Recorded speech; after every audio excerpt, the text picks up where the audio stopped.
Chapitre 6. Un serment magique. Nous repartons dans un silence pesant. Jamais je n'aurais imaginé que des enfants puissent vivre sans famille. Chez nous, on s'entraide tous et personne ne fait travailler les petits elfes. Nous arrivons face à un gros rocher couvert d'un rideau de lierre. Derrière se cache le tunnel qui mène au bois des elfes, un lieu sacré où peu de zômes ont déjà mis les pieds. J'observe Zoé. Elle n'a pas l'air plus bête qu'un elfe. Si le maître a réussi à m'apprendre des choses, je suis sûre qu'il pourrait faire pareil avec elle. Je lui demande. Tu as quelque chose de prévu ces prochains jours? Elle rit.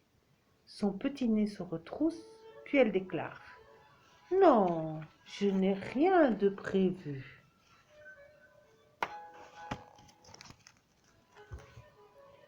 Alors, je lance mon invitation. Ça te dirait de rencontrer Maître Astragalus? Pour mon exposé, je crois qu'une zôme en chair et en os, ce sera beaucoup plus parlant qu'un simple dessin dans mon carnet.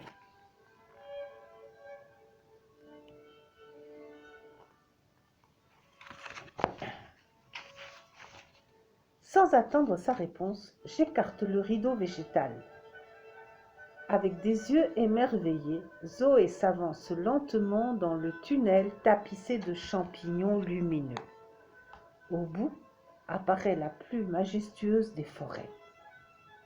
Des biches et des paons se promènent en liberté entre les arbres. Les lapins-gis grignotent paisiblement les pissenlits. Je lance à Zoé. Bienvenue chez les elfes.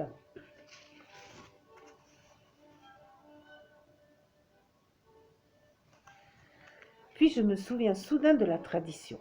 J'ajoute. Au fait, tu dois prêter serment.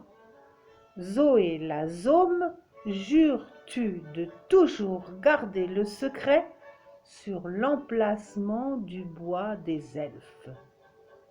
Bah, oui, répond Zoé. Je la corrige. Non, tu dois dire. Je le jure, c'est un serment magique. Elle sourit. Pour de vrai? Alors je veux faire les choses au grain pour mon premier serment magique.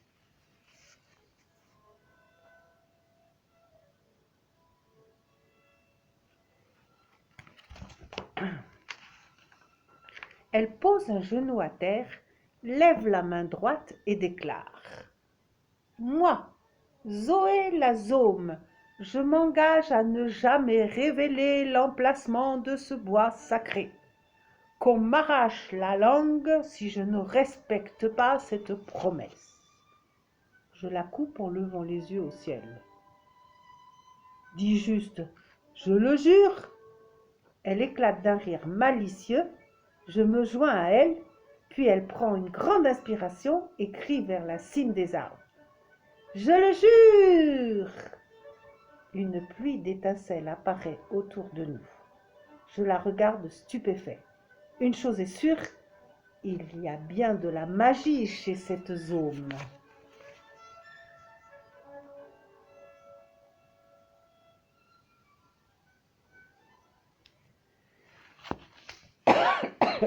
Pardon. Chapitre 7. La reine des papillons. Dans la clairière, tous les yeux se tournent vers nous. Je serre la main de mon ami et je lui souffle. Fais-moi confiance. Zoé répond par un hochement de tête. Je vois bien que cette assemblée de jeunes elfes l'intimide. Je prends la parole. Maître Astragalus, pour mon exposé, je vous présente une zôme en chair et en os. Elle se nomme Zoé. Elle est courageuse et elle est capable de magie. Une petite zôme? Capable de magie? Répète le maître. Cela m'étonnerait. Je me penche vers Zoé et murmure. Vas-y, c'est le moment de faire comme je t'ai appris.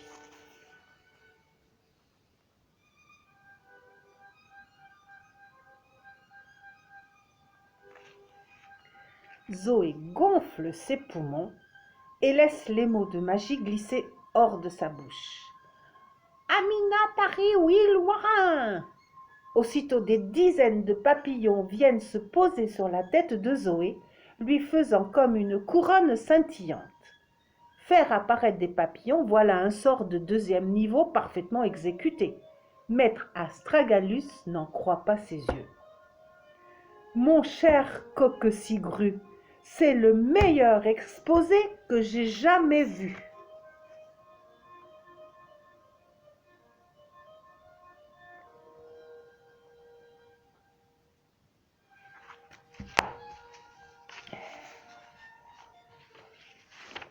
D'un air malicieux, je lui demande.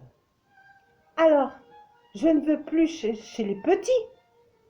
Non, répond mon maître en souriant. En montrant Zoé, ma main toujours dans la sienne, j'ajoute. Et mon amie la Zôme, elle peut rester? Je donne mon accord, annonce le maître, avant d'ajouter d'une voix forte. Alatulia Zoé. Nouvelle pluie d'étincelles. Alatulia, ça veut dire bienvenue en langue de magie. Cette fois, c'est sûr, Zoé la Zôme fait vraiment partie des nôtres.